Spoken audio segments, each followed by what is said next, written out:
Hallelujah. આપ સર્વને પ્રભુ ઈશ્વરના નામમાં પ્રેમી સલામ.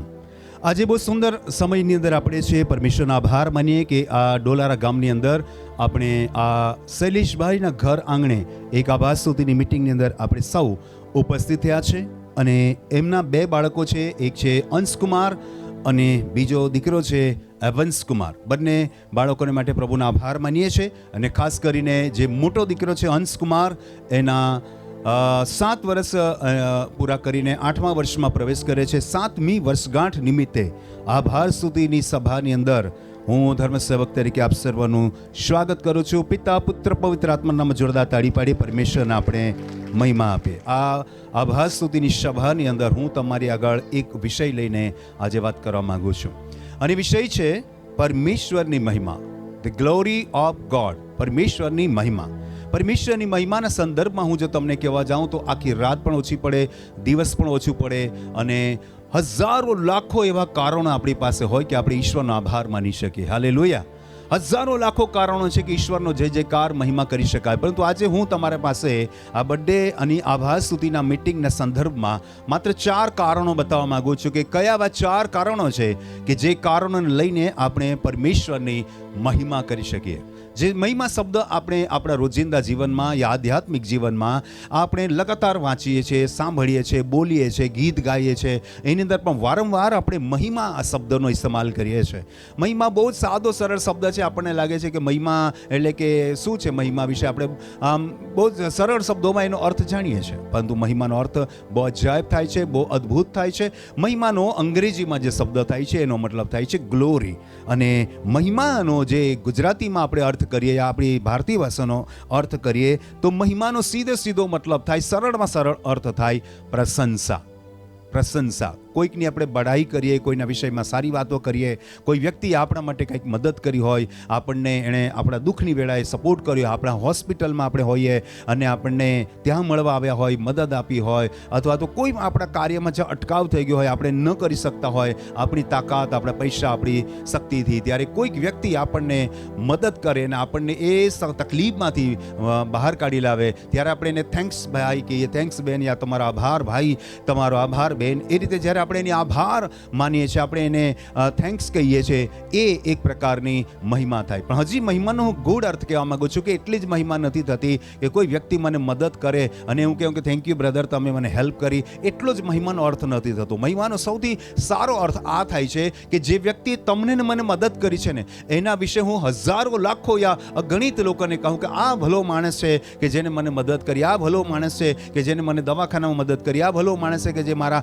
ઘરના એક પ્રસંગની અંદર મને મદદ કરી, અમારા એક્સિડન્ટના સમયે મદદ કરી, અમારી તકલીફના સમયે મદદ કરી. જ્યારે આપણે કોઈ વ્યક્તિ, એક વ્યક્તિ આપણને મદદ કરી હોય અને એની મદદની વાત આપણે ઘણા બધા લોકોને કહીએ, બહુવચનમાં કહીએ, તેને મહિમા કહેવાય. મહિમાનો મતલબ એટલો નહીં થાય કે આભાર. આભાર તો આપણે એક વ્યક્તિને મનાવીએ છીએ કે થેન્ક યુ બ્રધર, તમારા આભાર. પણ મહિમા આભાર કરતાં મોટો શબ્દ છે. મહિમાનો મતલબ થાય અનેક લોકો સુધી આભાર પ્રદર્શન કરવું. હાલેલુયા. તો ઈશ્વરની જ્યારે આપણે મહિમા કરીએ છીએ તો પ્રભુ તારો આભાર એટલું જ નથી બોલતા, આપણે એટલું જ નથી કહેતા મહિમામાં, પણ આપણે આખી દુનિયાને જાહેર કરીએ છીએ કે આપણો પ્રભુ મહિમાવાન પ્રભુ છે. એણે મને જીવન આપ્યું છે, શાંતિ આપી છે, આનંદ આપ્યું છે, સ્વાસ્થ્ય આપ્યું છે, બધી જીવનની તમામ જરૂરિયાતો આપી છે. એના માટે હજારો કારણો આપણે ઊભા કરી શકીએ છીએ, હજારો કારણો આપણે કહી શકીએ છીએ. પરંતુ આજે આપણે માત્ર 4 કારણ જોવાના છે, કેમ કે આપણે બર્થડે નિમિત્તે આભાર સ્તુતિની મિટિંગની અંદર ઉપસ્થિત થયા છે, એટલે આપણે 4 જ કારણ જોઈશું અને 4 મહત્વપૂર્ણ આજના પ્રસંગને અનુરૂપ 4 મહત્વપૂર્ણ કારણ વિશે આપણે જોવાનો પ્રયત્ન કરીશું. અને એટલા માટે સૌથી પહેલા આપણે પ્રેરિતોના કૃત્યો તેનો 17મો અધ્યાય અને 25મું વચન આપણે વાંચીએ. પ્રેરિતોના કૃત્યો તેનો 17મો અધ્યાય અને 25મા વચનને આપણે વાંચીએ અને આ વચનમાં શું લખ્યું છે એ બહુ ધ્યાનથી આપણે સાંભળીએ. તેને માણસોના હાથની સેવા જોઈતી નથી, કેમ કે તેને કશાની ગરજ નથી. જીવન, શ્વાસોશ્વાસ તથા સર્વ વસ્તુઓ તે પોતે સર્વને આપે છે. હાલેલુયા. આ પહેલા વચન માટે આપણે ઈશ્વર પિતાનો મહિમા કરીએ ને જોરદાર તાળી પાડીને પ્રભુને મહિમા આપીએ. બહુ ધ્યાનથી તમે સાંભળ્યું હશે, બેને સુંદર વચન વાંચ્યું. લખ્યું છે કે તેને માણસના હાથની સેવા જોઈતી નથી. આપણા પરમેશ્વરના સંદર્ભમાં બહુ અજાયબ વાત લખી છે કે તમારી સેવાની એને જરૂર નથી. તો શેની જરૂર છે તે જોઈશું આપણે, શેની જરૂર છે. કેમ છે એની સેવા, આપણી સેવાની એને જરૂર નથી? કેમ કે એ કોઈ બનાવેલો ઈશ્વર નથી, એ તો સર્વોચ્ચ ઈશ્વર છે, અદ્ભુત અનંત પરમેશ્વર છે. પરંતુ બહુ મહત્વની વાત આપણને બીજા ભાગમાં મળે છે, કેમ કે તેને કશાની ગરજ નથી. જીવન, શ્વાસોશ્વાસ તથા સર્વ વસ્તુઓ તે પોતે સર્વને આપે છે. આખી દુનિયા, આખી સૃષ્ટિને આપે છે. તાળી પાડી આપણે હાલેલુયા.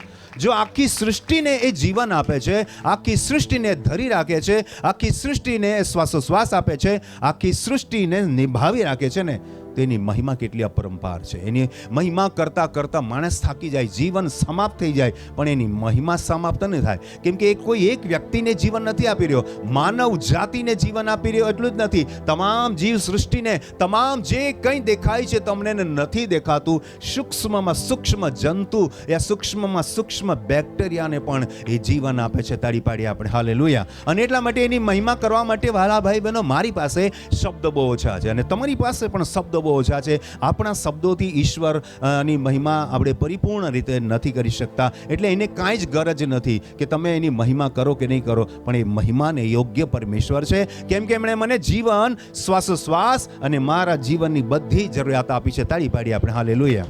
તો આ છે એની મહિમા. પહેલું મહિમાનું કારણ એ છે કે તેણે તમને ને મને જીવન આપ્યું છે. બોલો, તેણે મને અને તમને જીવન આપ્યું છે. બધા બોલો હાથ ઊંચો કરીને, પરમેશ્વરે મને જીવન, શ્વાસોશ્વાસ અને સગળી વસ્તુ આપી છે, માટે હું તેમનો મહિમા કરું છું. તાળી પાડી આપણે હાલેલુયા. ઈશ્વરનો આભાર માનીએ વાલા ભાઈ બહેનો. સૌથી દુનિયાની માણસ પાસે લાખો કરોડો રૂપિયા હોય ને, પણ એક જીવનના શ્વાસ ન હોય ને, એ માણસ જીવી ન શકે. પણ મને ને તમને એણે આ ખુલ્લા આસમાનની નીચે આભાસ સુધીની મિટિંગની અંદર બેસાડેલા છે અને આપણને શ્વાસોશ્વાસ આપણા ચાલુ છે, આપણે સ્વસ્થ છે, આપણે બીમારીના બિછાના પર નથી, હોસ્પિટલમાં નથી, આપણે ઓક્સિજનના બાટલા આપણે નથી, ઓક્સિજન નથી ચડાવ્યું, કોઈ સલાઈના જે કોઈ ગ્લુકોઝના બાટલા નથી ચડાવ્યું, આપણે કોઈ વેન્ટિલેટર પર નથી, આપણે બિલકુલ સ્વસ્થ રીતે, તંદુરસ્ત રીતે શ્વાસોશ્વાસ લઈ રહ્યા છે. પરમેશ્વરને મહિમા મળો. તાળી પાડી આપણે હાલેલુયા.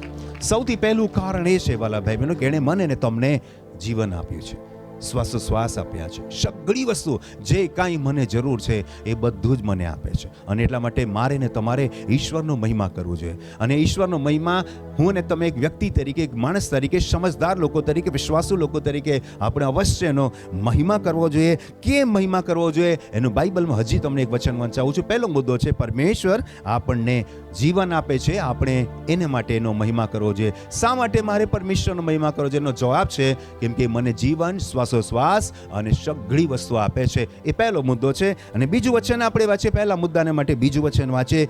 ગીત શાસ્ત્ર 50મો અધ્યાય 23મું વચન આપણે વાંચીએ. જે આભાર સ્તુતિના અર્પણ ચડાવે છે તે મારો મહિમા પ્રગટ કરે છે, અને જે પોતાની વર્તણૂક નિયમસર રાખે છે તેને હું દેવનું તારણ દેખાડીશ. ગીતશાસ્ત્ર 50મા અધ્યાયના 23મા વચનમાં પ્રભુનું વચન કહે છે કે જે આભાર સ્તુતિના અર્પણ ચડાવે છે તે મારું મહિમા પ્રગટ કરે છે, અને જે પોતાની વર્તણૂક નિયમસર રાખે છે તેને હું પરમેશ્વરનું તારણ દેખાડીશ. Hallelujah, hallelujah. તમે આ વચનને સાંભળ્યું પણ સમજ્યા નહીં હશો. આ વચનની અંદર એક નહીં બે બાબત છે. બહુ ધ્યાનથી તમે સાંભળો. એક નહીં બે બાબત છે. સૌથી પહેલી વાત લખી છે, જે આભાર સ્તુતિના અર્પણ ચડાવે છે. આપણે પહેલા જ વચનમાં જોઈ ગયા કે ઈશ્વરનો આભાર કેમ માનવો જોઈએ, શા માટે એની મહિમા કરવી જોઈએ, શા માટે એનો ધન્યવાદ કરવો જોઈએ, શા માટે એની પ્રશંસા કરવી જોઈએ. એનું કારણ એ છે કે તમને જીવન, શ્વાસોશ્વાસ અને સગળી વસ્તુ આપે છે, એટલે આપણે એનો આભાર માનવો જ જોઈએ. મહિમાનો બીજો અર્થ થાય છે આભાર પ્રગટ કરવો. આભાર કેવો? સ્તુતિની સાથે, ધન્યવાદની સાથે, મહિમાની સાથે જ્યારે આપણે એનો આભાર માનીએ છીએ તે આભાર સ્તુતિ કહેવાય છે. અને આભાર સ્તુતિના અર્પણ જ્યારે આપણે ચડાવીએ છીએ તો પરમેશ્વરના આપણે હર પળ જે આપણા ઉપર એની મહેરબાની છે, એની કૃપા છે, એની દયા છે, એને માટે આપણે આભાર માનીએ છીએ. પણ એટલું જ નહીં, જીવનની જરૂરિયાતો જ પૂરી પાડે છે એટલું નહીં. બહુ મહત્વની વાત તો બ ભાગમાં લખેલી છે, વચનના બીજા ભાગમાં લખેલી છે. પહેલા વચનમાં તો પહેલા ભાગમાં, વચનના પહેલા ભાગમાં તો તમે જોઈ ગયા કે તમારા માટે બધું જ પૂરું પાડે છે. પણ સૌથી મહત્વની વાત આપણો પ્રભુ પૂરી પાડે છે. લખ્યું છે, જે પોતાની વર્તણૂક નિયમસર રાખે છે તેને હું શું આપીશ? શું આપીશ? એ દુનિયામાં ક્યાંય નહીં મળે એ પણ મને આપે છે.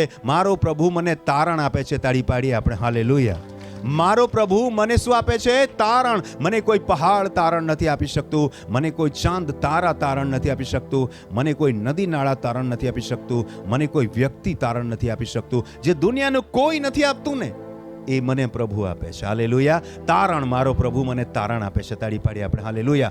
જે દુનિયાનું કોઈ નથી આપી શકતું એ મારો પ્રભુ આપે છે, એટલે તમારે ચોક્કસ એની મહિમા કરવી જ જોઈએ. કદાચ મારા મિત્રો બેઠા છે, 100, 200, 500, 1000, 2000 રૂપિયાની મને જરૂર પડે, કદાચ તેઓ મને આપી દે. લો આશીષભાઈ, તમે આ જે તકલીફમાં છો, લો વાંધો નહીં, એ મને આપી શકે છે. એક દિવસ ખાવાનું ખવડાવી શકે છે, એક જોડ કપડાં આપી શકે છે, કંઈક પ્રસંગ હોય તો મને એ કોટ લઈ આપી શકે છે, બધું જ કરી શકે છે. પણ દુનિયાનું કોઈ વ્યક્તિ, કોઈ વસ્તુ તારણ નથી આપી શકતું. પણ મારો પ્રભુ મને ને તમને વિશ્વાસ કરનાર હરેક વ્યક્તિને તારણ આપે છે. એટલે તો આપણે પૂરા દિલથી, મનથી, આત્માથી ને સચ્ચાઈથી એની મહિમા કરવી જોઈએ. તાળી પાડીએ આપણે. હાલેલુયા.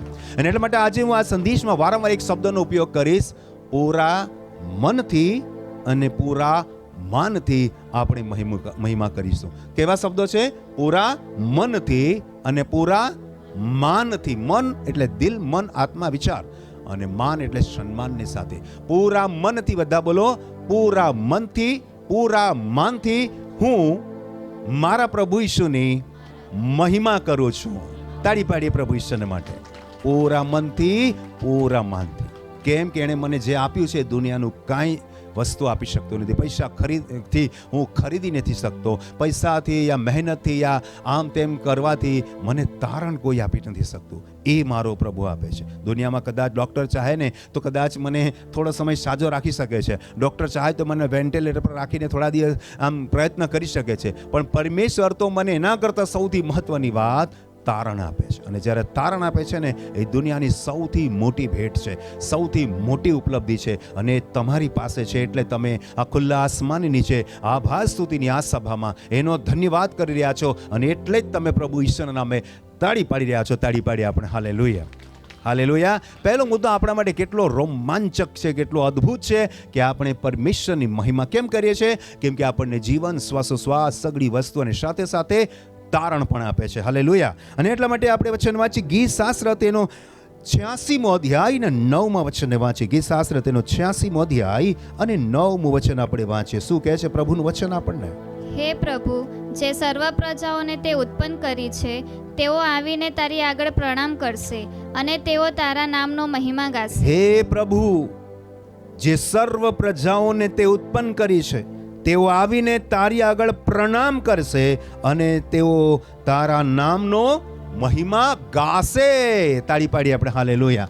કેમ ખબર? એનું વચન મેં તમને હમણાં જ સમજાવી દીધું 50મા અધ્યાયના 23મા વચનના બીજા ભાગમાં. કે દુનિયાભરની જગ્યા પર હું દોડી વાળું, અહીં તહીં ભાગી વાળું, પણ મને ક્યાંય નહીં મળવાનું. એ તારણ મને મારો પ્રભુ ઈસુ આપે છે ને, એ તારણ મને મળ્યું છે, તમને મળ્યું છે. પૂરી દુનિયા એ તારણની ખોજમાં અહીં તહીં ભાગી રહી છે. અને એટલા માટે જેને સમજ પડી જાય છે ને, એ ક્યાં જશે?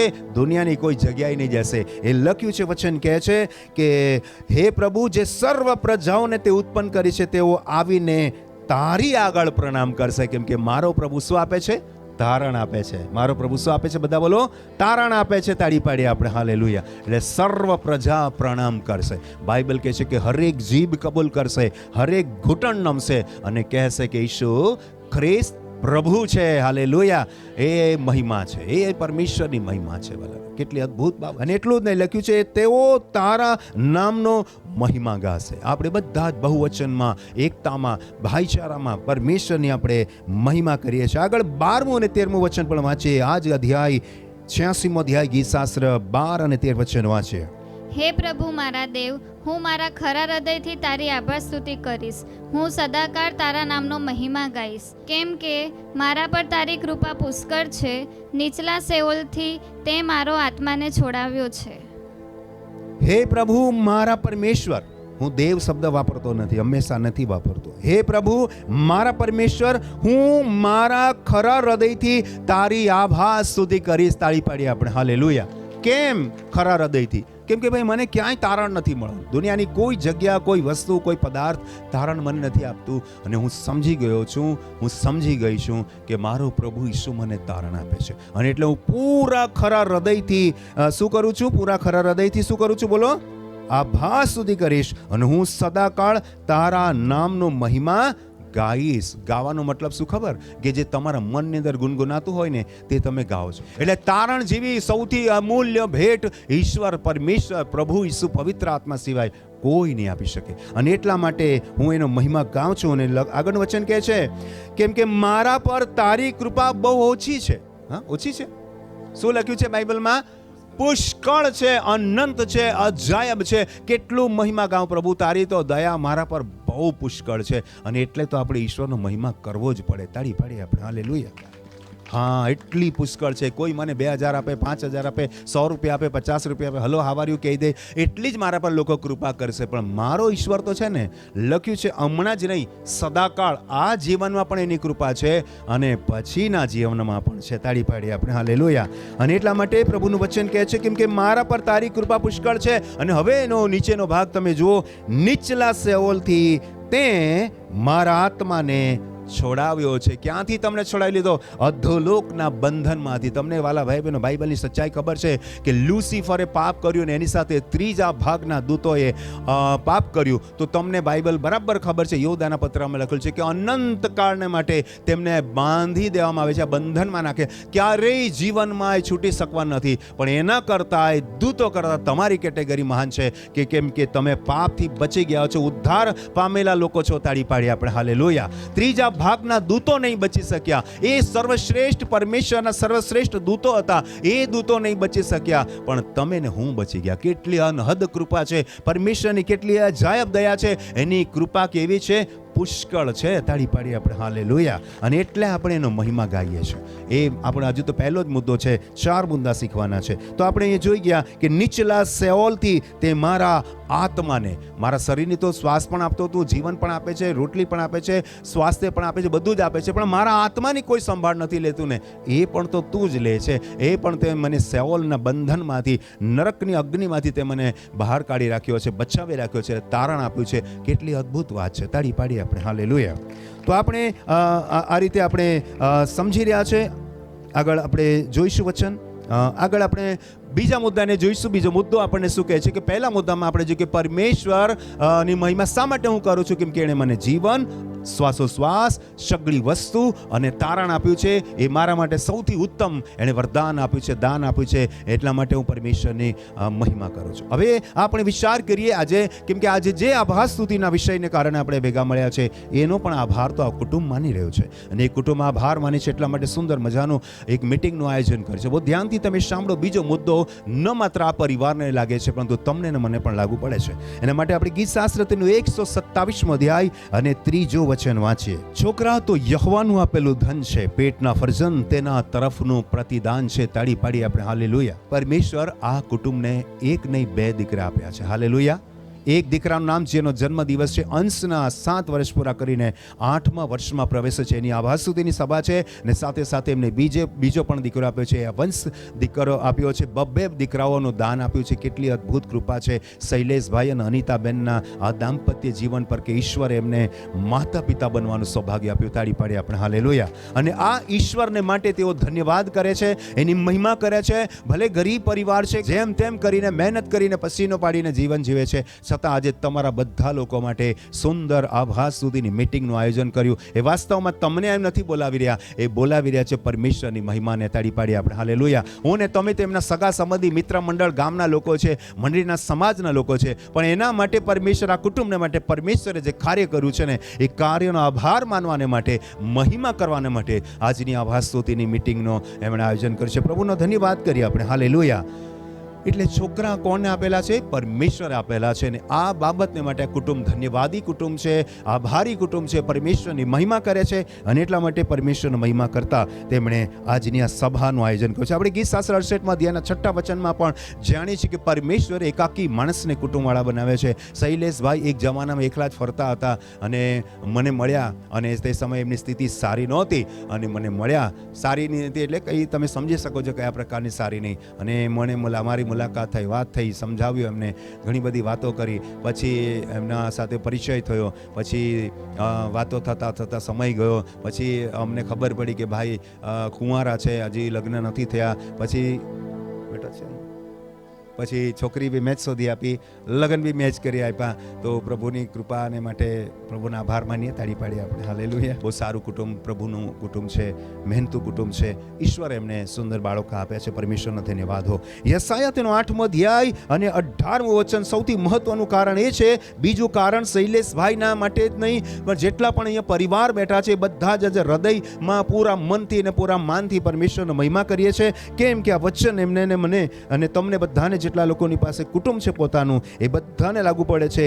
યશાયા 8મો અધ્યાય 18મું વચન આપણે વાંચીએ. જુઓ, હું તથા યહોવાએ જે છોકરા મને આપ્યા છે તેઓ પણ સિયોન પર્વતમાં વસનાર સૈન્યોના પરમેશ્વર યહોવાની પાસેથી મળેલા ઇઝરાયેલમાં ચિહ્નો તથા અદ્ભુત કૃત્યોને અર્થે છે. તાળી પાડી આપણે. હાલેલુયા. આ બાળકો ખાલી એમને આપી દીધા, હા ભાઈ તમે મોટા કરો, નહીં મોટા કરો, ભણાવો નહીં ગણાવો, કપડાં પહેરાવો નહીં પહેરાવો, ખાવાનું આપો ને, એટલા માટે પરમેશ્વરે નથી આપ્યા. પરમેશ્વરે આ 2 બાળકો એમને શા માટે આપ્યા છે?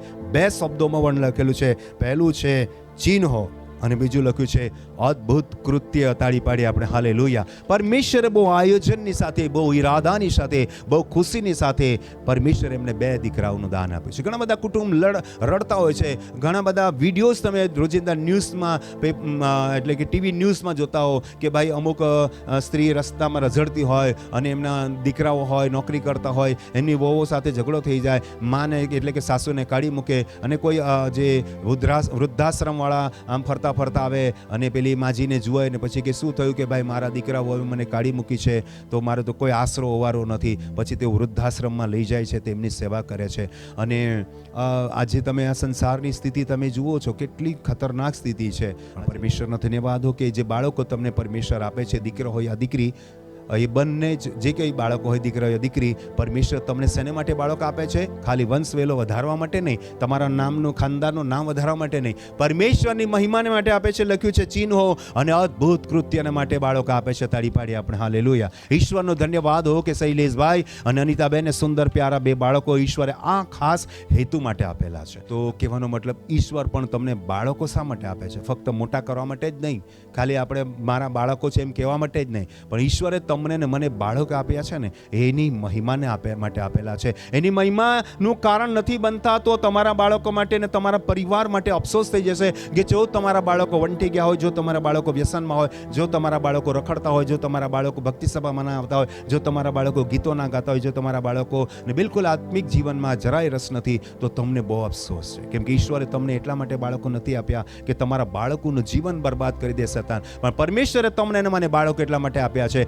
કે પરમેશ્વરની મહિમાને માટે, ચિહ્નો ને અદ્ભુત કામોને માટે પરમેશ્વરે બાળકો આપ્યા છે. તાળી પાડી આપણે. હાલેલુયા. એટલે કે બીજું જે મુદ્દો આપણે બને છે કે શા માટે એક પરિવાર તરીકે, એક મા યા એક બાપ તરીકે મારે પરમેશ્વરનો આભાર માનવો છે? કેમ કે પરમેશ્વરે મને એક કુટુંબ આપ્યું છે, એક પરિવાર આપ્યું છે, એક આશીર્વાદ આપ્યો છે બાળકોના રૂપમાં. અને બાળકો માત્ર મારા ઘડપણની લાકડી નથી બનવાના, પણ મારા પરમેશ્વરની મહિમાનું કારણ બનવાના છે. તાળી પાડી આપણે. હાલેલુયા. અને એટલા માટે ઈશ્વર તમને મને બાળકો આપે છે. આપણે યર્મિયાનું પુસ્તક તેનો 30મો અધ્યાય 19 થી લઈને 21 વચન વાંચીએ. બહુ ધ્યાનથી સાંભળો. આપણે એક વચન વાંચીએ. યર્મિયાનું પુસ્તક તેનો 30મો અધ્યાય અને વાંચીએ છે 19મું વચન. લખ્યું છે, તેઓમાં આભાસ સ્તુતિ તથા હર્ષ કરનારાઓનો સાદ સંભળાશે. હાલેલુયા. આ જે દાંપત્ય જીવન છે શૈલેષભાઈનું, મારું, તમારું, જેટલા પણ અહીંયા પરિણીત લોકો છે, જેમને સંતાનો છે, પરમેશ્વર તમારા કુટુંબની અંદર એક આનંદનો સૂર આપે છે.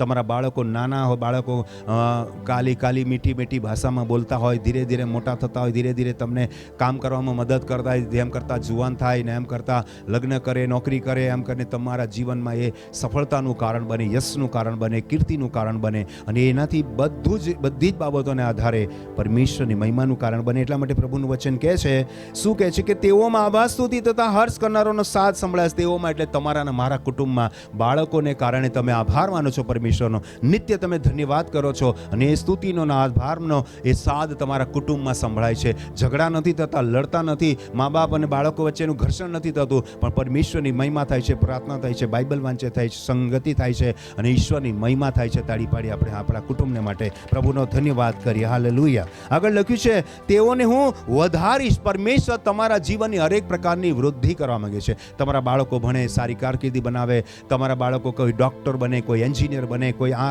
કરે, કોઈ તે કરે, કોઈ બિઝનેસ કરે, આ તો ગમે તે. તમે જે તકલીફોનો સામનો કર્યો છે ને, એ તકલીફોનો સામનો તમારે ન કરવો પડે, એટલે તમારા બાળકો આગળ વધે એવો ઈશ્વર તમને આશીર્વાદ આપે છે. અને એ આશીર્વાદ જો તમારા ઘરમાં બાળકોના રૂપમાં અને સારા ભવિષ્ય લઈને બાળકો મોટા થઈ રહ્યા છે, તો ચોક્કસ એક પરિવાર તરીકે આપણે બધાએ પરમેશ્વરનો મહિમા કરવો જોઈએ, તાળી પાડવી જોઈએ, પરમેશ્વરનો આભાર માનવો જોઈએ. Hallelujah, hallelujah. આગળનું વચન શું કહે છે તો જોઈએ.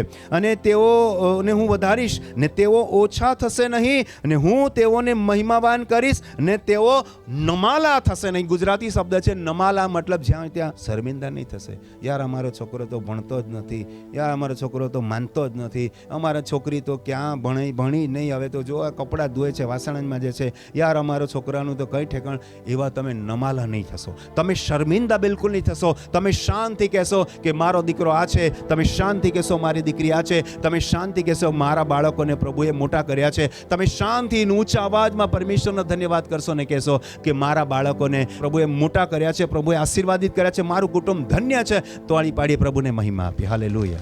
તમારા મનમાંથી, તમારા જીવનમાંથી, તમારા શબ્દોમાંથી ધન્યવાદ અને આભારના શબ્દો નીકળશે. કેમ કે તમારે નમાલા થવાની જરૂર નથી. તમને બાળકો ઈશ્વરે ચમત્કાર, ચિહ્નો અને અદ્ભુત કાર્યના માટે આપેલા છે. એટલે બાળકો પર બહુ ધ્યાન આપો. કેમ કે બાળકોને તમે ધ્યાન નહીં આપશો તો તમારા બાળકોનું જે કલ્ચર છે, જે સંસ્કૃતિ છે, જે ઉછેર છે ને, એ બગડી જશે અને બુરી સંગતમાં ફસાઈ જશે, ગાળો બોલશે, લડાઈ ઝઘડો કરશે, અને જરાક જુવાન થતા જશે, કિશોર અવસ્થામાં આવતા જશે, દારૂ પીશે, આમ કરશે, તેમ કરશે, અને આખી જિંદગી તેઓ બરબાદ કરી દેશે. એટલે બહુ બાળકો પર ધ્યાન આપો. કેમ કે ઈશ્વરે તમને એ બાળકો એના મહિમાને માટે, ચિહ્નો, ચમત્કારો, અદ્ભુત કૃત્યના માટે આપેલા છે. તાળી પાડી આપણે. હાલેલુયા. બધા બોલો હાલેલુયા. આગળનું વચન શું કહે છે? પરમેશ્વર તમને નમાલા નહીં થવા દેશે. આગળનું વચન કહે છે કે તેઓના પુત્ર પણ અગાઉના જેવા થશે ને મારી સમક્ષ તેઓની સભા સ્થાપિત થશે. મારી સમક્ષ તેઓની સભા. સભાનો મતલબ શું? ઘણા બધા લોકો હોય ને એને સભા કહેવાય. સભાનો મતલબ થાય બહુ બધી જનમેદની. અને સભામાં તમારો દીકરો યા તમારી દીકરી લીડર બનશે, આગેવાન બનશે, એક આદર્શ બનશે. સભાની અંદર એટલે કે 20 જણા, 50 જણા, 100 જણના લોકો હોય ને, અને ગામ હોય, શહેર હોય, ગલી હોય, ત્યાં તમારા બાળકોનું નામ થશે કે ભાઈ ફલાણા માણસ છે ને, એમનો છોકરો તો બહુ સારું ભણે છે, અરે એમની છોકરી તો બહુ સારું ભણે છે, ડૉક્ટર છે, એન્જિનિયર છે, આ છે, તે છે, છોકરી કેટલી મહેનત કરીને UPSC પાસ કર્યું, અરે કેટલી છોકરીએ પાસ કરીને આ પરીક્ષા પાસ કરી, અરે એની છોકરી તો ટીચર છે, એની છોકરી તો પ્રોફેસર છે, એનો છોકરો તો આ છે, એનો છોકરો. તમારી જ્યારે તમારા લોકો 100-200 લોકો તમારા વિશે વાત કરશે ને, ત્યારે તમારા બાળકોની પ્રશંસા થશે. અને તમારી ને તમારા બાળકોની પ્રશંસા થશે ને, ત્યારે ખરેખર જોઈએ ને તો આપણા પરમેશ્વરની મહિમા થશે. તાળી પાડીએ આપણે. હાલેલુયા. બધા બોલો હાલેલુયા. કેટલું અદ્ભુત છે કે તમે તમારા બાળકોને કેવું શિક્ષણ, કેવું છે, કેવો સંસ્કાર આપો, એના પર તમારા બાળકોનું ભવિષ્ય નિર્ભર છે. અને એટલા માટે બહુ ધ્યાન આપવાની જરૂર છે કે સભા, પબ્લિક, લોકો તમારા વિષયમાં સારી વાતો કરશે, પણ જો તમારા બાળકોનો તમે સારો ઉછેર નથી કર્યો, તમારા બાળકો વંઠી ગયા છે, તો દુનિયાભરના લોકો તમારા વિરુદ્ધમાં બોલશે. દુનિયાભરના લોકો તમારું નામ બગાડશે, કહેશે કે આ તો આમ, આ તો આમ, આ તો આમ. એટલે બહુ ધ્યાનથી સાંભળો કે તમારા બાળકો પર બહુ ધ્યાન આપવાની જરૂર છે. આપણે વચન વાંચીએ, શું લખ્યું છે? તેમનો યુવરાજ તેઓમાંનો જ થશે ને તેઓમાંથી તેમનો અધિકારી થશે, અને હું તેને પાસે લાવીશ ને તે મારી પાસે આવશે.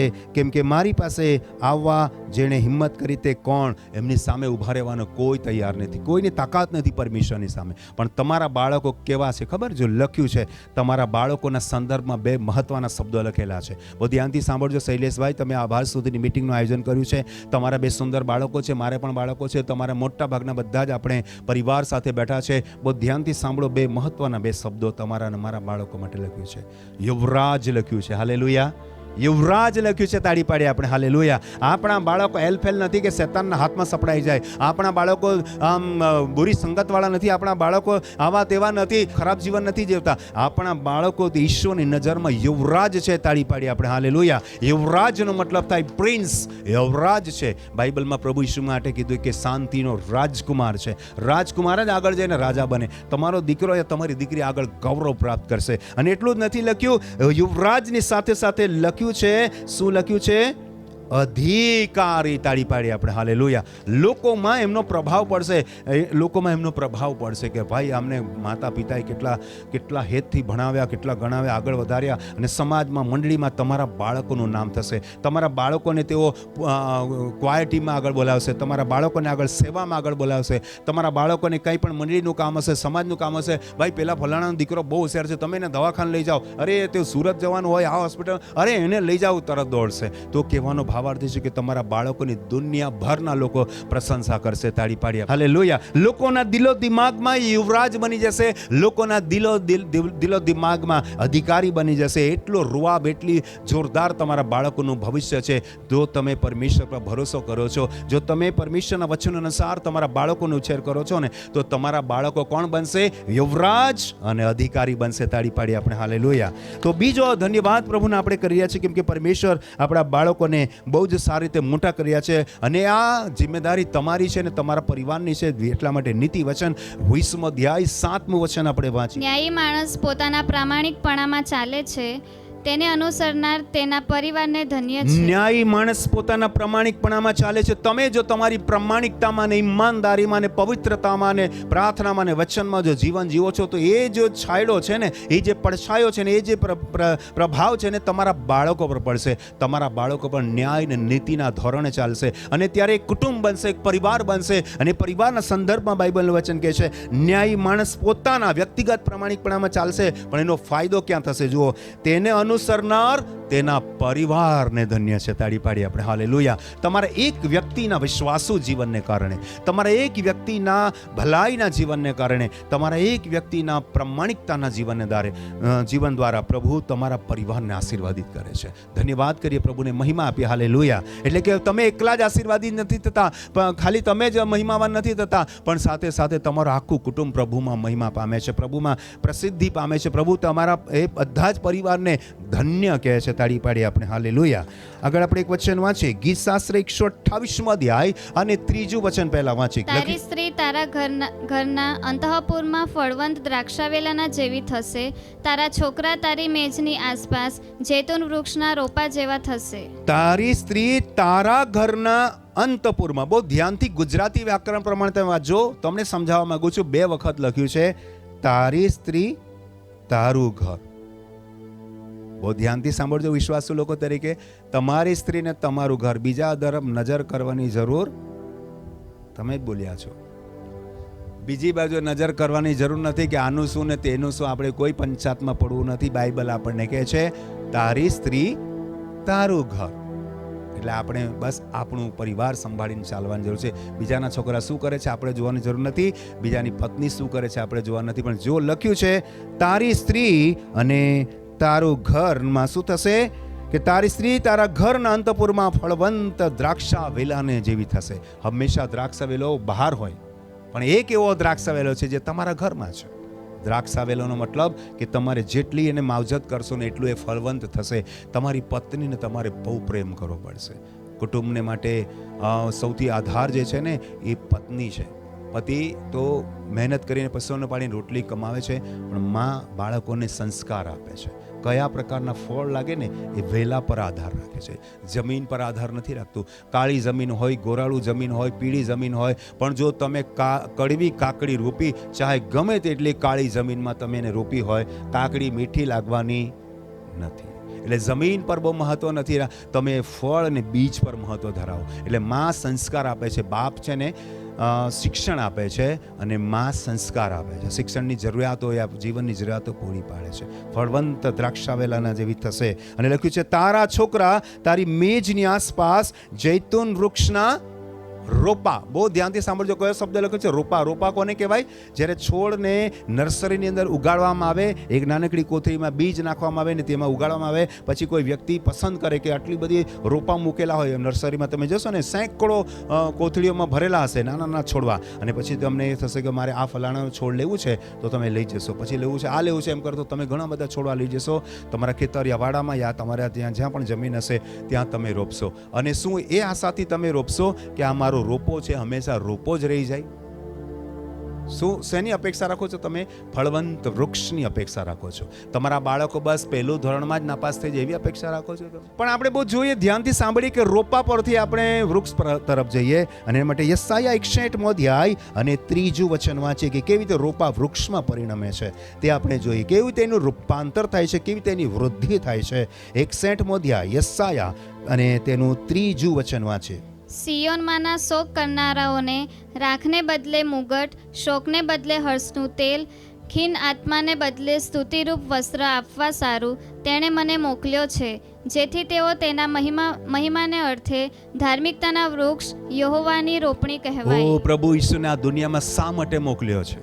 તમારાના મારા માટે શા માટે મોકલ્યો છે? કે આપણે બસ આટલી વૃદ્ધિ અટકી જાય, આપણા કુટુંબની વૃદ્ધિ આટલી અટકી જાય? ના ભાઈ ના. તમારી સર્વાંગી એટલે કે શારીરિક, માનસિક, આધ્યાત્મિક તમામ પ્રકારની વૃદ્ધિ થાય. તમે રોપા નહીં, ધાર્મિકતાના વૃક્ષ બનો. તાળી પાડીએ આપણે હાલેલુયા. પરમેશ્વર તમને વૃદ્ધિ કરવા માંગે છે અને એટલા માટે મારા કુટુંબની પ્રભુ વૃદ્ધિ કર્યો છે, મારા ઘર બહારની પ્રભુ વૃદ્ધિ કર્યો છે, મારા બાળકોની પ્રભુ વૃદ્ધિ કર્યો છે. એટલે તો મારે દિલથી, પૂરા મનથી અને પછી પૂરા માનથી મહિમા કરો છે. તાળી પાડીએ આપણે હાલેલુયા. હાલેલુયા. બધા બોલો, પૂરા મનથી, પૂરા માનથી હું પ્રભુ ઈસુની મહિમા કરું છું. તાળી પાડીએ આપણે હાલેલુયા. તો આપણે અત્યાર સુધી બીજા મુદ્દાને આપણે સમજી રહ્યા છીએ. બીજા મુદ્દાનું અંતિમ વચન આપણે વાંચીએ, પછી બીજા બે મુદ્દા સમજીશું. ગીતશાસ્ત્ર 115મો અધ્યાય અને 12થી આગળ વચન વાંચીએ. આપણે એક વચન વાંચીએ, બહુ ઝડપથી સમજવાની કોશિશ કરીએ. ગીતશાસ્ત્ર 115મો અધ્યાય 12થી લઈને 15 વચનમાં હું એક સવાલ પૂછવાનો છું. એટલે ધ્યાનથી તમે હું જે વાંચેલા વચન છે ને ધ્યાનથી સાંભળજો, અથવા તમારા બાઇબલમાં જો શું લખ્યું છે. યહોવાએ આપણને સંભાળ્યા છે, તે આપણને આશીર્વાદ આપશે. ઇઝરાયલ પુત્રોને તે આશીર્વાદ આપશે, હારૂન પુત્રોને તે આશીર્વાદ આપશે. હે યહોવાના ભક્તો, નાના મોટા સર્વને તે આશીર્વાદ આપશે. યહોવા તમારી તેમજ તમારા છોકરાની વૃદ્ધિ કર્યા કરશે. તમે આકાશ તથા પૃથ્વીના ઉત્પન્ન કરતા યહોવાના આશીર્વાદ પામ્યા છો. તાળી પાડીએ પહેલા વચનને માટે. કેટલી વખત આશીર્વાદ શબ્દ લખેલો છે આ વચનોમાં? કેટલી વખત આશીર્વાદ શબ્દ લખેલો છે? તમે બરાબર ધ્યાનથી બાઇબલમાં વાંચ્યું હશે તો એની અંદર શબ્દ 5 વખત લખેલો છે, પણ એનો અર્થ એટલો નથી થતો. કુલ્લે 7 વખત લખેલો છે. હું તમને સાબિત કરીને બતાવીશ. લખેલા સ્વરૂપમાં 5 વખત છે અને વાસ્તવિક સ્વરૂપમાં 7 વખત છે. બહુ ધ્યાનથી સાંભળજો. લખ્યું છે પહેલો આશીર્વાદ, યહોવાએ આપણને સંભાળ્યા છે, એટલે કે યાદ કર્યા છે, તે આપણને આશીર્વાદ આપે છે. તાળી પાડીએ આપણે હાલેલુયા. પરમેશ્વર આપણને ભૂલી નથી ગયો, આપણા કુટુંબને, આપણને પત્ની બાળકોને ભૂલી નથી ગયો. પહેલો આશીર્વાદ ઈશ્વર આપણને યાદ રાખે છે. બીજો આશીર્વાદ, ઇઝરાયલ પુત્રોને તે આશીર્વાદ આપે છે. ઇઝરાયલ એટલે પસંદ કરેલા પ્રજા છે. ઇઝરાયલ, હું ને તમે પ્રભુની પસંદ કરેલી પ્રજા છે. પરમેશ્વર એનો પણ આપણને આશીર્વાદ આપે છે. તાળી પાડીએ આપણે બીજા આશીર્વાદ માટે. ત્રીજી વાત લખ્યું છે, હારૂન પુત્રોને, 12 કુળમાંથી એક કુળને વિશેષ રીતે નીવડ્યા અને યાજક બનાવ્યા. એટલે વિશેષ સિલેક્ટેડ કહેવાય. પસંદ કરેલા અને તેડેલામાં તમને ખબર જ છે, બરાબર છે. જો તે તેડેલા ખાસ બોલાવેલા એ હારૂન પુત્ર, એ ત્રીજો આશીર્વાદ આપણને મળે છે. તાળી પાડીએ આપણે હાલેલુયા. ચોથી વાત કરીએ, હે યહોવાના ભક્તો, નાના મોટા સર્વને, ચાહે તમે ઉંમરમાં નાના હોય, પદમાં નાના હોય, મંડળીમાં નાના હોય, મોટા હોય, સમાજમાં નાના હોય, મોટા હોય, તમામને પ્રભુ આશીર્વાદ આપે છે. આ કયો આશીર્વાદ થયો? ચોથો આશીર્વાદ થયો. 5મો આશીર્વાદ જોઈએ, યહોવા તમારી તેમજ તમારા છોકરાની, એ શું છે? આશીર્વાદ છે. તાળી પાડીએ આપણે હાલેલુયા. એ લખ્યું નથી, પણ એ અનુભવનો આધાર છે, અનુભવનું કારણ છે. એ તમારે અનુભવવું પડશે. તમારા કુટુંબને માટે હિડન બ્લેસિંગ્સ કહેવાય એને, છુપાયેલો આશીર્વાદ. એ તમારે શોધી કાઢવો પડશે કે ઈશ્વરે મને કયો આશીર્વાદ આપ્યો. મને ગાડી આપી, ધન્યવાદ. મને ખેતર આપ્યું, ધન્યવાદ. મને ઢોઢાક આપ્યું, ધન્યવાદ. મને બાળકો આપ્યા, ધન્યવાદ. પણ બાળકો વિકસી રહ્યા છે, ઉન્નતિ પામી રહ્યા છે, ભણી રહ્યા છે, આગળ વધી રહ્યા છે, એ તમે ભૂલી જાઓ છો. અને એટલે પ્રભુએ જાણી જોઈને શબ્દ નથી લખ્યો, પણ તમને ચોખ્ખું કીધું છે, તમારા છોકરાની વૃદ્ધિ કરીશ નથી લખ્યું. બરાબર વાંચો, શું લખ્યું છે? કર્યા કરીશ. હાલેલુયા. તાળી પાડીએ આપણે હાલેલુયા. કયો આશીર્વાદ થયો? એ 5મો. છઠ્ઠો આશીર્વાદ જોઈએ આપણે, યહોવા તમારી તેમજ તમારા છોકરાને વૃદ્ધિ કર્યા કરશે. પછી લખ્યું છે, તમે આકાશ તથા પૃથ્વીના ઉત્પન્ન કરતા યહોવાના આશીર્વાદ પામ્યા છો. કોના આશીર્વાદ તમે પામ્યા છો? છઠ્ઠો આશીર્વાદ આઈ થિંક આ છે, નાના મોટા સર્વને, બાળકોનું. અને 7મો આશીર્વાદ છે, તમે આકાશ તથા પૃથ્વીના ઉત્પન્ન કરતા યહોવાથી આશીર્વાદ પામ્યા. તમે એરા ગેરાથી આશીર્વાદ નથી પામ્યા. તમે સર્વશક્તિમાન પરમેશ્વરથી આશીર્વાદિત પામેલા છો. તમે કુલ્લે 7 આશીર્વાદોથી ભરપૂર લોકો છો. તાળી પાડીએ પ્રભુને મહિમા આપે. એટલે તો પ્રભુનો મહિમા કરવો બહુ જરૂરી છે. આ 2 મહિમાનું આપણે કારણ જોઈ ગયા. 3જો મહિમાનું કારણ ઝડપથી જોઈએ આપણે. પરમેશ્વરે તમને ને મને શા માટે પરમેશ્વરને આપણે શા માટે મહિમા કરવો જોઈએ? બહુ જબરજસ્ત વાત લખેલી છે, અદ્ભુત વાત લખેલી છે. ધ્યાનથી સાંભળીએ. લુકની લખેલી સુવાર્તા 2 અધ્યાય 14મા વચનમાં આપણે 3જો કારણ જોઈશું કે શા માટે આપણે પરમેશ્વરનો ધન્યવાદ કરવો જોઈએ. પરમ ઊંચામાં પરમેશ્વરને મહિમા થાવ તથા પૃથ્વી પર જે માણસ વિશે તે પ્રસન્ન છે તેઓને શાંતિ થાવ. તાળી પાડી આપણે વચનને માટે. આ વચન ખાસ જાદુ તમને સમજાયું નહીં હશે, પણ બહુ ધ્યાનથી સાંભળો. આ વચન બોલવાવાળો કોણ છે? બહુ ધ્યાનથી સાંભળો. કોણ છે આ બોલે છે? કોણ આ વચન કોણ બોલે છે? આ વચન બોલવાવાળો કોઈ સામાન્ય માણસ નથી. આ વચન બોલવાવાળા દૂતો છે. તાળી પાડી આપણે. હાલેલુયા. આપણા પરમેશ્વરની મહિમા તો તમે જુઓ ક્યાં પહોંચી ગઈ. આ પૃથ્વીને પીઠ પર હું ને તમે રહીએ છીએ, 2 પગ પર ચાલીએ છીએ, 2 કાનથી સાંભળીએ છીએ. બહુ અદ્ભુત બાબત છે. 3જો મુદ્દો કે પરમેશ્વરની મહિમા કોણ કરે છે અને કોને માટે કરે છે? બહુ ધ્યાનથી સાંભળો. લખ્યું છે પરમ ઊંચામાં પરમેશ્વરને મહિમા થાવ. Hallelujah, hallelujah. પૃથ્વી પર હું અને તમે આપણા માટે, આપણા પરિવાર, આપણા પત્ની, બાળકો, ઢોઢા, ખેતીવાડી માટે અહીંયા એનો મહિમા કરીએ છીએ. પણ હજી મહિમાનું ગ્રાફ તમે જુઓ. આકાશની અંદર દૂતોની જે આખું સમુદાય આવ્યું. પ્રભુ ઈશ્વરના જન્મના દિવસની વાત છે, એ રાત્રિની વાત છે. અચાનક એક પ્રકાશ ઝબક્યો અને પછી આખી દૂતોની સમુદાય આવી ગયો અને એમણે કીધું કે પરમ ઊંચામાં પરમેશ્વરને મહિમા થાવ. મહિમા કરનારા દૂતો છે. તાળી પાડી આપણે. હાલેલુયા. કેમ? બહુ ધ્યાનથી સાંભળો. કેમ કે એ દૂતોને ખબર છે. એ દૂતોને ખબર છે, આપણે શરૂઆતમાં જોઈ ગયા, એ દૂતોને ખબર છે કે અમારામાંના જ 3જા ભાગના લોકો, આ દૂતો હંમેશના બંધનમાં છે. અમારામાંના જ કેટલા દૂતો, 3જા ભાગના દૂતો હંમેશના બંધનમાં છે. પણ અમે ધન્ય કહીએ છીએ પ્રભુ તમને કે તમે કેવા લોકોને બચાવવા માટે જન્મી રહ્યા છે? આ કીડા મકોડા જેવા પાપી લોકોને. આ દુનિયાભરના લોકો જે પાપની ગુલામીમાં છે, વ્યસનમાં છે, વ્યભિચારમાં છે, મૂર્તિ પૂજામાં છે, આમાં છે, તેમાં છે, લડાઈમાં, ઝઘડામાં સખત ખરાબ જીવન જીવી રહ્યા છે, એવા લોકોને બચાવી રહ્યા છે તમે. ઓ અદ્ભુત પરમેશ્વર, અમે તમારો મહિમા કરીએ છીએ. કેમ? કે તમે પૃથ્વી પર જે લોકો રહે છે એના પર તમે ખુશ અને પ્રસન્ન છો. તાળી પાડી આપણે. હાલેલુયા. કયા લોકો રહે છે પૃથ્વી પર? પાપી. કયા લોકો રહે છે? લડતા ઝઘડતા. કયા લોકો હંમેશા કાપાકાપી, મારામારી કરતા. કેટલું ખતરનાક દુનિયા છે. અને એવા લોકો માટે દૂત પ્રશંસા કરે, પ્રભુ તમે આવા તુચ્છ લોકો માટે તમે જન્મ્યા. સ્વર્ગ રાજ્ય છોડીને તમે પ્રભુ આ ધરતી પર ગભાણમાં જન્મ લીધો. પ્રભુ અમે તમારો આભારમાં. કેમ કે દૂતોને ખબર છે કે માનવ જાતિના ઉદ્ધારને માટે ગભાણની અંદર એક દીકરો જન્મી ગયો છે. તાળી પાડી. હાલેલુયા. અને એટલા માટે ઉપર લખ્યું છે કે તમારે સારું એ નિશાની લખ્યું છે 11મા વચનમાં કેમ કે આજે દાઉદના શહેરમાં તમારે સારું એક તારનાર એટલે ખ્રિસ્ત પ્રભુ જન્મ્યો છે. તાળી પાડી આપણે. હાલેલુયા. 3જું મહત્વનું મહિમાનું કારણ કે મારા ને તમારા માટે આ દુનિયામાં સર્વશક્તિમાન પરમેશ્વર મનુષ્ય બનીને આવ્યો. એ આભાર માનવા સિવાય હું રહી જ નથી શકતો. જે મારો પ્રભુ ઈસુ મનુષ્યનું રૂપ લઈને નહીં આવ્યો હોત ને તો આજે હું ક્યારનોય મરી ગયો હોત, ક્યારનોય સડી ગયો હોત, ક્યારનોય નરકમાં પહોંચી ગયો હોત કદાચ. પણ ઓ ઈશ્વરનો ધન્યવાદ હો, પરમેશ્વરની સ્તુતિ થાવ કે મારા માટે, તમારા માટે, દુનિયાભરના અગણિત પાપીઓના માટે માત્ર એક પ્રભુ ઈશ્વરે જન્મ લીધો. દૂતો પણ એની મહિમા કરે છે. તાળી પાડી આપણે. હાલેલુયા. જો આકાશમાં એ દૂતો મહિમા કરે છે તો હું ને તમે તો તારણ પામેલા, ઉદ્ધાર પામેલા, જીવન, શાંતિ, આનંદ પામેલા લોકો છે. આપણે તો જોરદાર પરમેશ્વરનો મહિમા કરો છે. તાળી પાડી આપણે પરમેશ્વરને મહિમા આપીએ. કેમ કે પરમેશ્વર ચાહે છે કે તમારા પર પ્રસન્ન, તમારા પર ખુશ છે, બહુ ખુશ છે તમારા પર. અને લખ્યું છે પૃથ્વી પર જે માણસો છે એના પર એ પ્રસન્ન છે. અને એટલું જ નહીં, આગળ કહે છે તેઓને શાંતિ થાય. તમારા અને મારા જીવનમાં આજે જે શાંતિ છે, ઉદ્ધારની, સાજાપણાની અને સલામતીની જે શાંતિ છે ને, એ પ્રભુ ઈસુના જન્મને કારણે, પ્રભુ ઈસુના આવવાને કારણે, પ્રભુ ઈસુના બલિદાનને કારણે. તાળી પાડી આપણે. હાલેલુયા. 3જું મહત્વનું કારણ બહુ અદ્ભુત છે. હું એટલા માટે વાંચવા માંગુ છું કે મેં જન્મની વાત કરી કે પ્રભુ ઈસુના જન્મને લીધે હું મહિમા કરું છું, પણ હજુ આગળ વધું છું. હજી એક વચનમાં 1 કોરિન્થી 6 અધ્યાય 20મું વચન વાંચીએ કે જન્મ સિવાય શું લખ્યું છે ત્યાં. ફક્ત જન્મ્યો જ, બીજું કંઈ કર્યું કે નહીં કર્યું એ પણ આપણે જોઈએ.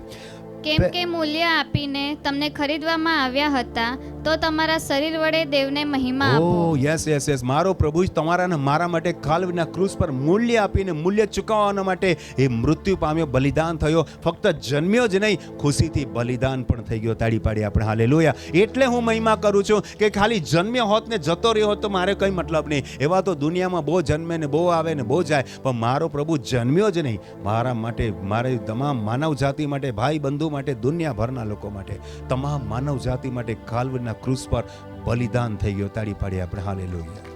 હાલેલુયા.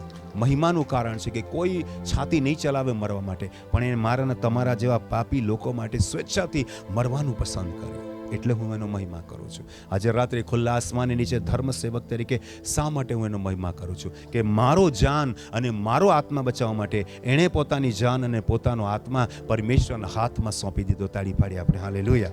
હાલેલુયા. અને એટલા માટે પ્રભુનો હું મહિમા કરું છું, કેમ કે પ્રભુએ મારા અને તમારા માટે બલિદાન આપ્યું. અને હવે તમારે ને મારે શું કરવાનું છે એની મહિમા માટે યોહાને લખેલી સુવાર્તા 15 અધ્યાય 8મું વચન આપણે વાંચીએ કે કઈ આપણે શું કામ કરવાનું છે. હવે કેનાથી પ્રભુને મહિમા મળે, કઈ બાબત છે કે જેનાથી પ્રભુ મહિમા પામે છે? તો વાંચીએ આપણે યોહાને લખેલી સુવાર્તા 15 અધ્યાય 8મું વચન. તમે બહુ ફળ આપો, એમાં મારા બાપને મહિમા મળે છે, અને એથી તમે મારા શિષ્યો થશો. ઓ, તમે એકલા રોપા નથી રહી ગયા, એક પ્લાસ્ટિકની કોથળીમાં, એક શેડની અંદર, એક સમાજ ધર્મ જાતિમાં તમે સંકુચિત નથી રહી ગયા. તમને ઈશ્વરે ત્યાંથી ઊંચા કર્યા છે, ઊભા કર્યા છે, વિકાસ આપ્યો છે, વૃદ્ધિ આપી છે. આજે તમે ઝાડ બની ગયા છો, અને જો ઝાડ બની ગયા છો ને તો આત્મિક ફળો આપવાની જિમ્મેદારી હવે તમારી છે. તાળી પાડીએ પ્રભુને મહિમા આપી. હાલેલુયા. પરમેશ્વરે ઉત્તર તમારી પ્રગતિ કરી છે, તમારા પરિવારની પ્રગતિ કરી છે, તમારા બાળકોની પ્રગતિ કરી છે, તમારી મંડળીની, તમારા સમાજની, આપણા દેશની, દુનિયાની, સર્વ જેટલા બી વિશ્વાસ કરે છે એ બધાની એણે વૃદ્ધિ કરી છે, આશીર્વાદ આપ્યો છે. કેટલા 7 પ્રકારના આશીર્વાદ આપણે જોઈ ગયા. વાલા ભાઈ બહેનો, એટલે મારે ને તમારે બહુ જ સારું પવિત્ર પ્રેમાળ જીવન જીવવાની જરૂર છે. એથી આપણે પરમેશ્વરને એ ફળો આપીને પરમેશ્વરને મહિમા કરવાની જરૂર છે. તાળી પાડી આપણે હાલેલુયા. 3 મહત્વના કારણો મેં મારા માટે, મારા પરિવાર માટે, આ ભાઈ સાહેબે જે મિટિંગનું આયોજન કરી એના માટે, એના પરિવાર માટે કરી. પણ ચોથી વાત તમારી ને મારી નથી. ચોથી વાત કોની છે? બહુ ધ્યાનથી સાંભળીએ. ચોથો મુદ્દામાં આપણે જઈએ, વચન વાંચીએ. અંતિમ મુદ્દામાં છે, આપણે થોડા વચન વાંચીને સંદેશને સમાપ્ત કરીશું. ચોથો મુદ્દો એ છે, બહુ જરૂરી છે. આજે દુનિયા બહુ સ્વાર્થી છે, સંકુચિત છે, લોભી ને દંભી છે, પોતાનું વિચારે છે. પણ પ્રભુના લોકો તરીકે એકલા પોતાનું નહીં વિચારવાનું. મહિમાનું એક બીજું કારણ છે કે જે તમને નથી લાગુ પડતું, બીજાને લાગુ પડે છે. કોને લાગુ પડે છે? જોઈએ. દૂતોને પણ લાગુ પડતું, એ પણ જોઈ ગયા. મનુષ્યમાં તમારા જેવા, મારા જેવા વિશ્વાસુ લોકોને લાગુ પડે, એ પણ જોઈ ગયા. પણ હવે કયા પ્રકારના લોકોને લાગુ પડે છે? ચોથું કારણ બહુ ધ્યાનથી સાંભળો. પ્રેરિતોના કૃત્યો 13મો અધ્યાય 47, 48, 49 વચન તમારા માટે વાંચું છું, કેમ કે અમને પ્રભુએ એવો હુકમ આપ્યો છે. તમે આશીર્વાદિત થઈ ગયા, તમને બધું જ મળી ગયું. તમારા બાળકો ડૉક્ટર, એન્જિનિયર, આ તે બધું બની ગયા. પણ તમે બીજાનો વિચાર નહીં કરતા. કયા લોકોનો વિચાર નથી કરતા? વિદેશીઓનો, જેઓ પ્રભુને ઓળખતા નથી. અને આમાં તમે ગલતી કરી રહ્યા છો, તો તમારે ઈશ્વરની મહિમામાં તમે અધૂરા છો. 99% યુ આર કમ્પ્લીટેડ. તમે બિલકુલ પરિપૂર્ણ છો. 99%. 1% તમારા જીવન બાકી રહી ગયો. શું છે? ધ્યાનથી સાંભળીએ. અને એ છે, મેં તને વિદેશીઓને સારું પ્રકાશ તરીકે ઠરાવે છે, તે પૃથ્વીના છેડા સુધી તારણ સાધક થાય. સાંભળીને વિદેશીઓએ ખુશ થઈને પરમેશ્વરનું વચન મહિમાવાન માન્યું અને અનંત જીવનને સારું જેટલા નિર્માણ થયેલા હતા એટલાએ વિશ્વાસ કર્યો. મારા પ્રભુનો ધન્યવાદ કરતા તાળી પાડી આપણે હાલેલુયા. ફક્ત તમને વિશ્વાસુ લોકોને જે આશીર્વાદ નથી આપતો. મારો પ્રભુ મહિમાને યોગ્ય એટલા માટે છે કે જાત પાત ધર્મમાં નથી માનતો. મારા પ્રભુને કોઈ દેશની સાથે લેવા દેવા નથી. મારા પ્રભુને કોઈ સંસ્કૃતિ સાથે લેવા દેવા નથી. મારા પ્રભુને માનવ જાતિ સાથે લેવા દેવા છે. તાળી પાડી આપણે હાલેલુયા. આ દરેક દેશ, દરેક ધર્મના લોકો, દરેક સમાજના લોકો એક સંકુચિત માનસ રાખે છે, એક મર્યાદિત વિચારતા. આ મારું મારું મારું મારું કર્યા કરે છે. મારો દેશ, મારી સમાજ, મારો ધર્મ, મારું આ, મારું આ, મારું મારું. અરે પ્રભુ ચાહે છે કે તમે દુનિયાના છેડા સુધી જાઓ. હાલેલુયા.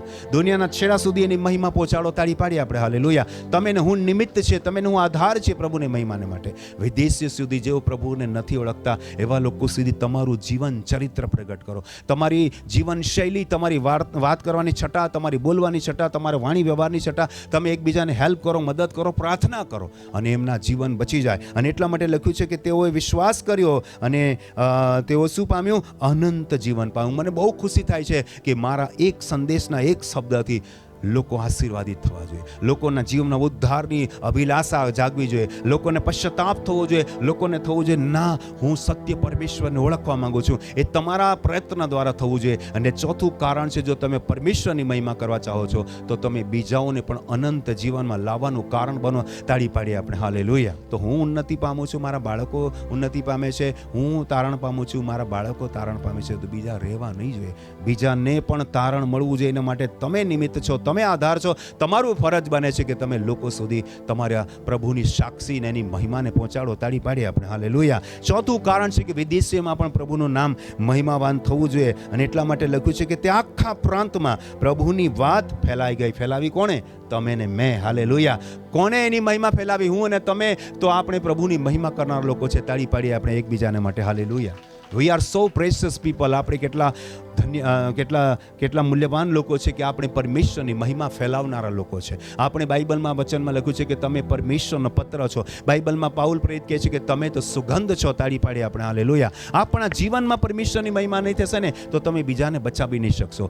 આપણા જીવનમાં પ્રભુની મહિમા થવી જોઈએ. આપણે નાના બની જવાની જરૂર છે, એકદમ સાધારણ બની જવાની જરૂર, એકદમ સિમ્પલ બની જવાની જરૂર છે. કોઈ ઘમંડ નહીં, કોઈ બડાઈ નહીં. આપણે બસ પ્રભુની મહિમા આપણા જીવન દ્વારા થવા દેવાની જરૂર છે, જેથી કરીને વિદેશી લોકોમાં પણ, વિધર્મી લોકોમાં પણ, જે પ્રભુથી દૂર છે એવા લોકોના જીવનમાં પણ પ્રભુ કાર્ય કરે. તાળી પાડીએ આપણે હાલેલુયા. આપણે વચન વાંચીએ પ્રેરિતોના કૃત્યો તેનો 11મો અધ્યાય 17 અને 18 વચન વાંચીએ. પ્રેરિતોના કૃત્યો તેનો 11મો અધ્યાય 17 અને 18 વચન તમારા માટે હું વાંચું છું, ધ્યાનથી સાંભળો.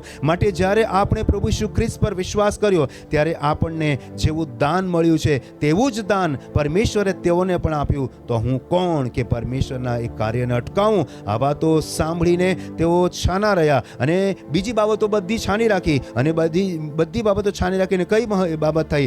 અને પરમેશ્વરને મહિમા આપતા કહ્યું કે પરમેશ્વરે વિદેશીઓને પણ પશ્ચાતાપ કરવાનું મન આપ્યું છે કે તેઓ જીવન પામે. તાળી પાડીએ આપણે હાલેલુયા. બાઇબલ કહે છે કે સઘળા માણસો તારણ પામે અને તેમને સત્યનું સંપૂર્ણ જ્ઞાન પ્રાપ્ત થાય. એકલો પ્રભુ જન્મ્યો અને પ્રભુ મરી ગયો, બસ એણે જ પૂરું નથી કર્યું. હું અને તમે પણ એના સાથી છે. હાલેલુયા. હું અને તમે પણ એના શિષ્યો છે. હું અને તમે પણ એના બાળકો છે. આપણી પણ એ જ ફરજ બને છે કે આપણે પરમેશ્વરની મહિમાને આગળ વધારીએ. તાળી પાડીએ આપણે હાલેલુયા. બધા બોલા હાલેલુયા. ચોથો પોઈન્ટ આપણા માટે અને આપણા સામે જે પણ લોકો છે એમના માટે છે. આપણે વચન વાંચીએ રોમનને પત્ર તેનો 15મો અધ્યાય 5મું વચન. તમે એક ચિત્તે તથા એક અવાજે દેવનો એટલે આપણા પ્રભુ ઈસુ ખ્રિસ્તના પિતાનો મહિમા પ્રગટ કરો. તમે એટલે હવે કોણ? તમે એટલે એકલા વિશ્વાસુ નહીં. હવે તમામ લોકો જેટલા પણ આ સંદેશો સાંભળ્યા છે બધાને વિનમ્રતાની સાથે કહું છું કે આ વચનમાં સામેલ થજો. લખ્યું છે તમે, શું લખ્યું છે? તમે એક ચિત્તે તથા એક અવાજે પરમેશ્વરનો એટલે આપણા પ્રભુ ઈસુ ખ્રિસ્તના પિતાનો મહિમા પ્રગટ કરો. આગળ આપણે જે મહિમા કરો પણ હવે વચન બદલાઈ ગયું. શું બોલે છે ભાઈ? હવે વચન શું બોલે છે? મહિમા કરો નહીં, કરો નહીં લખ્યું, પ્રગટ કરો. તાળી પાડી આપણે હાલેલુયા. પ્રગટ કરવું અને કરવામાં બહુ ફરક છે. પ્રગટ કરવું એટલે પ્રદર્શિત કરવું, બતાવવું, સિદ્ધ કરવું. આજે હું અને તમે પ્રભુની મહિમા ખાલી બોલ્યા કરીશું ને તો એ કરેલી કહેવાશે. એના કરતાં આપણે પ્રગટ કરી આપણા જીવનના, આપણા વ્યવહાર, આપણી વાણી, આપણી સેવાઓ દ્વારા. તાળી પાડી આપણે હાલેલુયા. અંતિમ વચન આપણે વાંચીએ, આજના સંદેશનું અંતિમ વચન રોમનને પત્ર તેનો 11મો અધ્યાય અને 36મું વચન આપણે વાંચીએ. રોમનને પત્ર તેનો 11મો અધ્યાય 36મું વચન આપણે વાંચીએ. શું લખ્યું છે? આ અધ્યાયનું પણ અંતિમ વચન છે, આજના સંદેશનું પણ અંતિમ વચન, પણ આપણે બધાએ સાથે મળીને વાંચવું પડશે. તમે બાઇબલ ઉગાડો, તમારી પાસે બાઇબલ હશે તો. અને 11મો અધ્યાય રોમનને પત્ર તેનો 36મું વચન સાથે મળીને વાંચીએ. લખ્યું છે કેમ કે તેનામાંથી તથા તેના વડે તથા તેને અર્થે સર્વસ્વ છે, તેને સર્વકાળ મહિમા હો. બધા બોલો આમેન. તાળી પાડી આપણે હાલેલુયા. તેને સર્વકાળ મહિમા હો. હું એકલો જ નથી કહેતો, આજે તમે પણ કહો છો. હું એકલો જ નથી કહેતો, શૈલેષભાઈનું પરિવાર કહે છે. હું એકલો જ નથી કરતો, આ ટીમના તમામ સભ્યો કહે છે. હું એકલો જ નથી કહેતો, અહીંયા બેઠેલા હરેક લોકો કહે છે. અને હું એકલો જ નથી કહેતો, જેઓ પોતાના ઘરોમાં સાંભળી રહ્યા છે, મનોમન કહે છે કે પ્રભુ ઈસુનો ધન્યવાદ હો. તાળી પાડી આપણે હાલેલુયા. બધાએ બોલવાનું છે આમેન. હાથ ઊંચા કરીને બોલવાનું છે આમેન. આપણે બધા હાથ ઊંચો કરીને બોલવાનું છે આમેન. હાલેલુયા. પ્રભુ આપ સર્વને પુષ્કળ આશીર્વાદ આપો. તાળી પાડી પ્રભુને મહિમા આપે.